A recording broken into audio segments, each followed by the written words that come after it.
Se Jesus realmente existiu, ele nasceu numa sociedade em que manter escravos era uma antiga tradição de seu povo. Como um homem de seu tempo, Jesus certamente não via a posse e o comércio de seres humanos como algo imoral ou merecedor de reprovação, pois em nenhuma passagem dos 4 evangelhos ele proíbe, recrimina ou sequer questiona esta prática hoje considerada hedionda.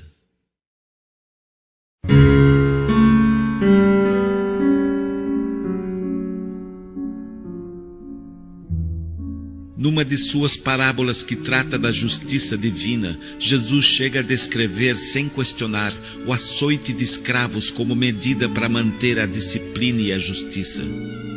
Não é surpresa que Jesus não tenha se indignado contra a escravidão. Os escritores dos evangelhos jamais poderiam ter imaginado que o comércio de seres humanos, prática corriqueira da época e da região onde viviam, um dia seria completamente abolido da sociedade das leis.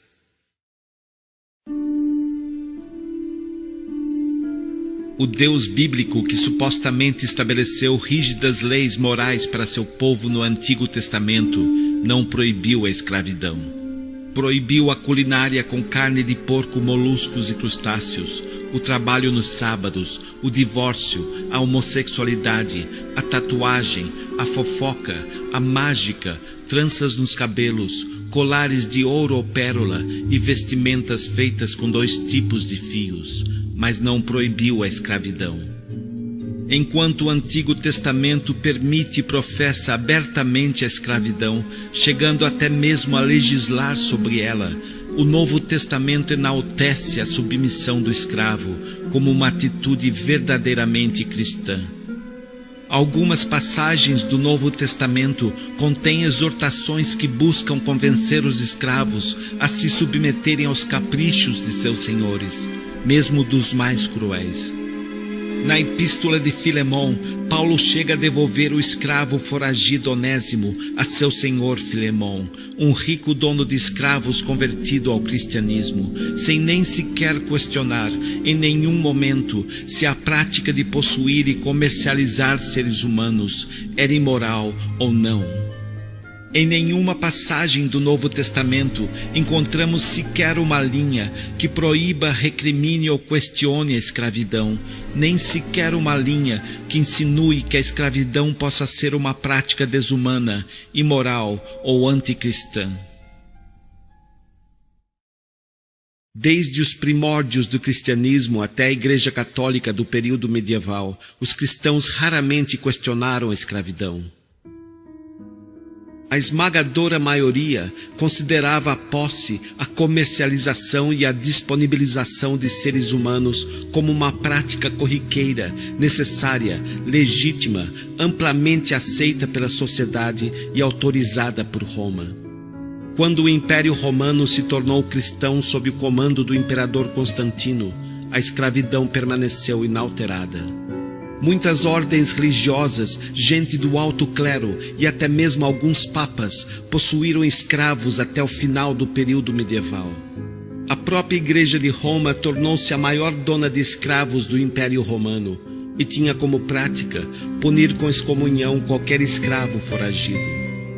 O próprio Santo Agostinho aceitava a escravidão como uma das vicissitudes da vida e a justificava afirmando que era uma prática social útil no mundo debilitado pelo pecado original. O Papa Gregório I afirmava que a escravidão era trabalho da providência e da justiça divina e orientava o escravo a aceitar com resignação seu lugar no mundo. São Tomás de Aquino ia mais longe, afirmava que a escravidão era parte da estrutura natural do universo que permitia a alguns homens exercerem autoridade sobre outros, assim como os anjos têm posições hierárquicas no mundo espiritual. Tomás de Aquino também professava o açoite de escravos como forma de justiça, correção e disciplina. Levou mais de 1000 anos para que a cristandade começasse a questionar com um pouco mais de rigor a prática da escravidão. Com o pleno aval do Velho e do Novo Testamento à escravidão, o consentimento silencioso do próprio Jesus e o endosso dos teólogos mais influentes, a busca por justificativas contra a escravidão dentro da doutrina cristã se mostrou uma tarefa difícil. Foi necessário ignorar muitas passagens bíblicas ou reinterpretá-las a ponto de torná-las irreconhecíveis, incoerentes e contraditórias. Mesmo assim, em 1537, Paulo III foi o primeiro Papa a pronunciar-se contra algumas formas de escravidão, apoiando-se em vagos e genéricos princípios morais não exclusivos do cristianismo e mostrando-se muito mais preocupado em arrebanhar para a cristandade o maior número possível de pagãos do Novo Mundo.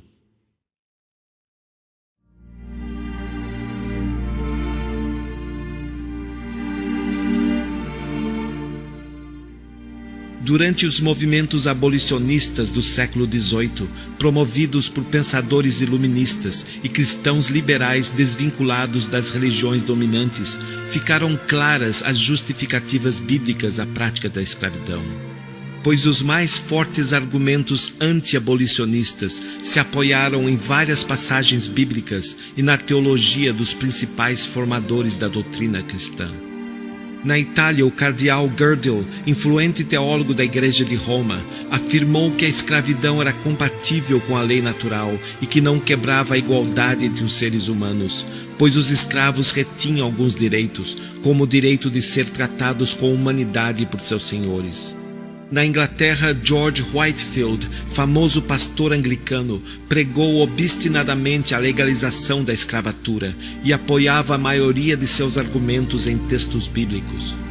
No século XIX, Jefferson Davis, Robert Dabney e Richard Furman são apenas 3 exemplos de americanos influentes que, apoiados na Bíblia, defenderam abertamente a prática da escravidão.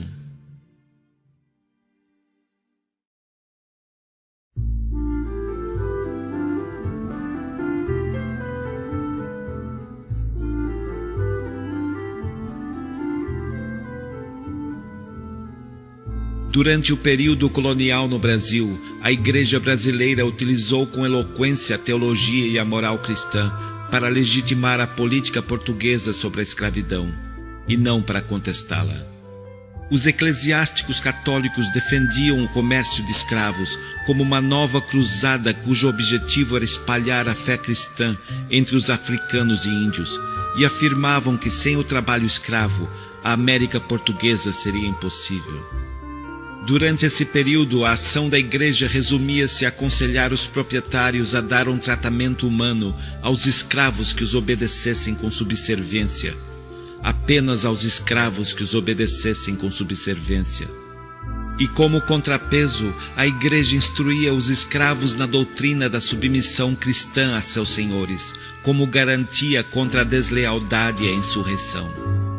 Para a Igreja, os proprietários poderiam ter suas consciências limpas, pois ao promoverem a doutrinação cristã de seus escravos, eles os estariam livrando da eterna condenação ao inferno. Após a independência brasileira, o clero se ausentou completamente dos grandes debates sobre a abolição. Em nenhum momento levantou a voz em favor da emancipação e muitas ordens religiosas permaneceram como grandes proprietárias de escravos até 1887.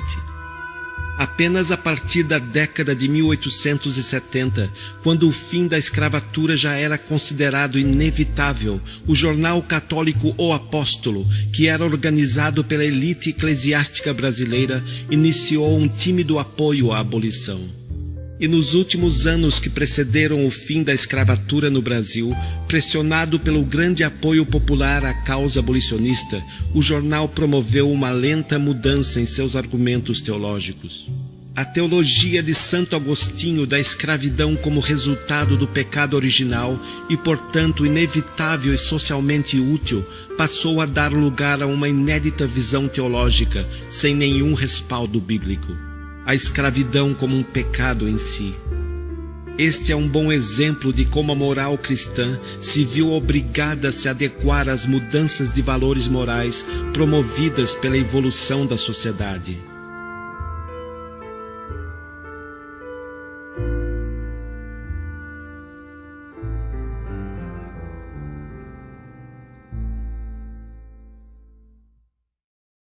Embora os cristãos afirmem que a Bíblia seja a revelação da perfeita e imutável moralidade divina, notamos claramente que essa imutável moralidade, que professa a escravidão, a submissão da mulher e a matança de infiéis, bruxas, adúlteros e homossexuais, viu-se obrigada a transformar-se e até mesmo a calar-se diante das mudanças de valores morais que ocorreram através da história.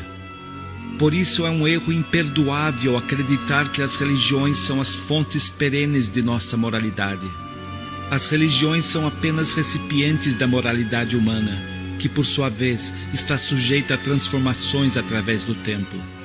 O ser humano, imbuído de um senso moral próprio e não divino, escreveu os textos bíblicos em conformidade com os valores morais da região onde viveram, sem sequer cogitar a possibilidade de que muitos desses valores poderiam ser percebidos como imorais por outras culturas em outros períodos da história. Basta observar como muitos conceitos morais bíblicos, se aplicados hoje, seriam considerados obsoletos, inaceitáveis e até criminosos.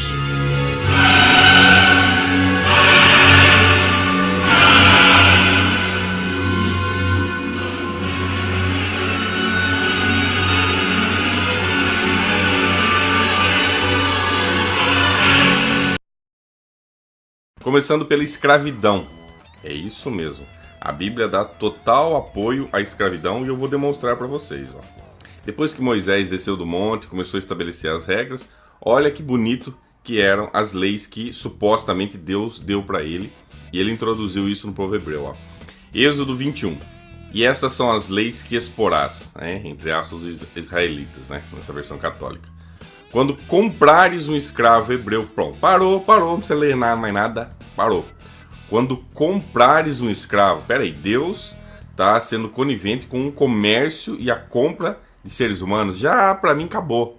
Ainda bem que nós não temos mais isso. Ah, Sala, mas lá tá falando que ele servirá... Não interessa se tá lá que vai durar 6 anos, mês... Comprar seres humanos é imoral. Não adianta você falar que, mas... Comprar seres humanos é errado. Escravidão não é certa, é imoral. Eu não ia voltar na imagem, mas como eu fiz 2 anotações, dá uma olhada aí, no versículo 7. Se um homem tiver vendido a sua filha para ser escrava, ela não sairá em liberdade nas mesmas condições que o escravo. Para. Se um homem tiver vendido a sua filha, que porra é essa, velho? Que porra é essa? Vender a filha? Tá aí uma demonstração clara de um comportamento imoral. Mas isso era cultura, não sei o que lá. Foda-se que era cultura. O que é maior? A cultura da época ou a vontade de um ser divino, super inteligente? Deus podia muito bem condenar a escravidão e as pessoas teriam que seguir e acabou. Ele não é o soberano, o todo-poderoso. Por que na escravidão ele era ok e depois com outras coisas não, Com a questão da homossexualidade já não. Homossexualidade, se o homem deitar com o homem é abominação, tem que morrer. Mas escravo não, escravo beleza. Quer dizer, no contexto bíblico aí, para Deus, o escravo é mais importante do que o homossexual. Aliás, o escravo tem muito mais valor e valor monetário, Se você ler o contexto de Êxodo, você vai ver que tem preço, tem tudo que você deve fazer na hora de negociar escravo, que eu acho um absurdo. Então tá aí a primeira condição de que existia na Bíblia, nos tempos bíblicos, e hoje não existe mais, pelo menos no Brasil e na maioria dos países, Até onde eu sei, escravidão não é legal em nenhum lugar do mundo. Se bem que tem lugares aí que tem denúncias, mas enfim, hoje em dia a grande maioria não aceita mais a escravidão.